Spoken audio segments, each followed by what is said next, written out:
But joining us now, Democratic Congresswoman Debbie Dingell of Michigan. Congresswoman, thanks so much for joining us. So let me get your reaction to what the House Speaker is doing, giving the Vice President and the Trump cabinet 24 hours to go ahead and invoke the 25th Amendment to the U.S. Constitution. You think there's a chance that Pence and company might do that?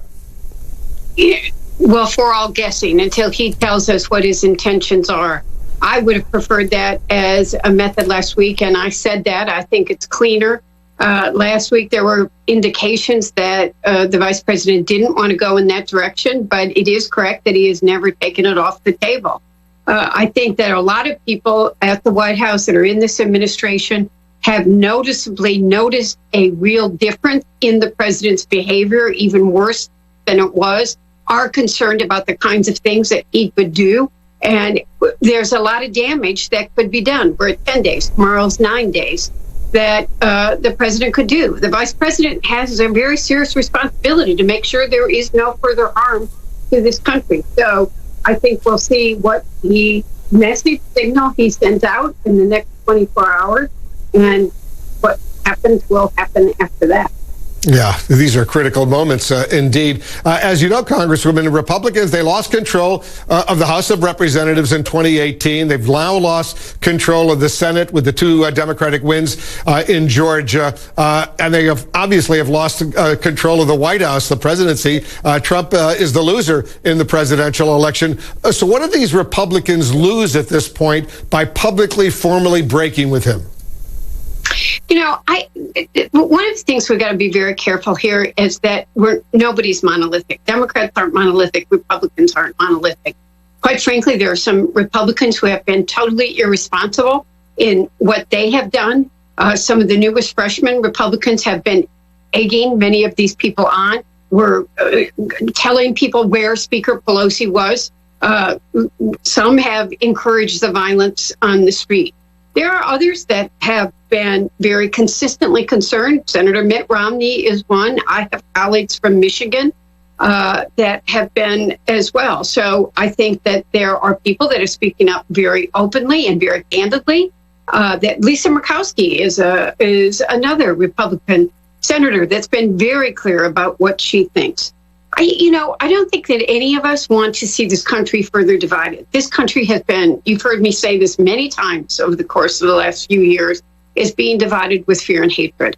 I think what happened this past Wednesday made a lot of people understand what we were saying. And I think, quite frankly, one of the things you're seeing on the Hill is people are getting angrier and angrier as they really understand that there was a group within the group. Some people came just to exercise their right to freedom of speech, but there are people that came to do harm, to kidnap, to hurt, and to kill members of Congress. And someone's got to be accountable for that. And the President of the United States helped incite that. Your colleague, Congresswoman Cori Bush, is actually introducing a resolution tomorrow, we're told, to expel members of Congress who she says, quote, incited a white supremacist coup attempt that has left people dead, close quote. And we know there were neo-Nazis, white supremacists, all sorts of awful people who stormed Capitol Hill. Will you back that resolution? You know, I'm looking at all of the resolutions. Some of my colleagues are introducing censor resolutions. I'm getting more information about what some of my other colleagues have done. I think the Ethics Committee, led by Ted Deutsch, needs to take a very serious look. One of the things we've got to be very careful of right now is facts. I have heard many non-facts, things that are not true. There are a lot of rumors. We need an investigation that's done very quickly, very accurately. There's a lot of conflicting information about what people said or not said. I want the facts, and then people need to be held accountable. Your late husband, Congresswoman John Dingell, a great man, a man I knew well, interviewed him on many, many occasions, was the longest-serving congressman in our nation's history. What do you think he would be saying now if he had been alive and he was a witness to this attack on the U.S. Capitol? He would tell you that this was one of the saddest days in American history. He would also tell you that those that don't learn from history are doomed to repeat it. And he would be giving us all a very long lecture on what happened in Europe. in the mid-19th century.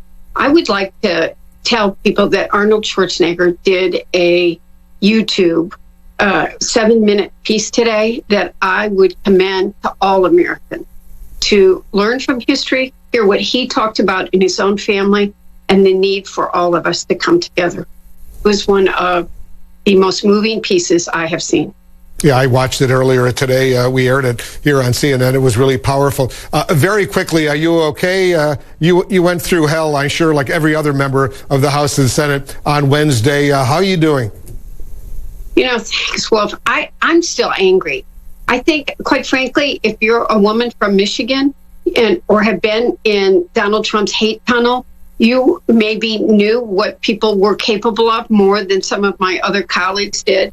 So I'm just on the anger. I've been living with this for a couple of years with, quite frankly, some pretty other violent moments in my experience of Michigan, some of which you know.